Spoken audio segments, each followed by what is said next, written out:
জাতীয় স্মৃতিসৌধ এলাকা থেকে আমাদের সঙ্গে যুক্ত হচ্ছেন সহকর্মী নাজবুল হুদা।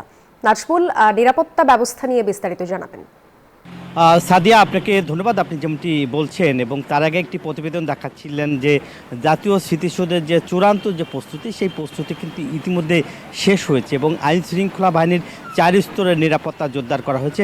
আমরা যদি বলি যে আইন শৃঙ্খলা বাহিনী পুরা জাতীয় স্মৃতিসৌধে কিন্তু এখন দেখছেন যে পুরা জাতীয় স্মৃতিসৌধে ভিতরে কিন্তু আইন শৃঙ্খলা 4,500 আইন শৃঙ্খলা বাহিনী মোতায়েন করা হয়েছে এবং জাতীয় স্মৃতিসৌধের বীর শহীদদের প্রতি শ্রদ্ধা জানাতে কিন্তু আপনাদের দেখতেই পাচ্ছেন যে এখানকার যে স্মৃতিসৌধে ধুয়ে মুছে তকতকা করা হয়েছে এবং পায়ে হাঁটার যে সিঁড়ি সেগুলোও কিন্তু সাদা রং দিয়ে এবং প্রস্তুতি করা হয়েছে।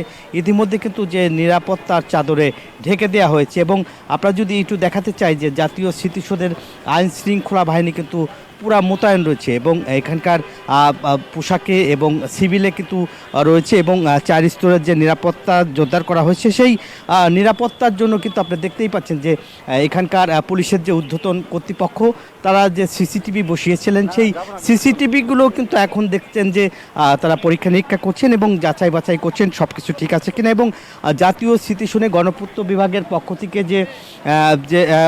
যে প্রস্তুতি সেটাও কিন্তু তারা আমাদেরকে জানিয়েছেন যে সকল ধরনের প্রস্তুতি ইতিমধ্যে আসলে শেষ করা হয়েছে বলে জানানো হয়েছে। এই ছিল আমার কাছে সাভারের জাতীয় স্মৃতিসৌধের সর্বশেষ তথ্য। নাজবুল, ধন্যবাদ আপনাকে।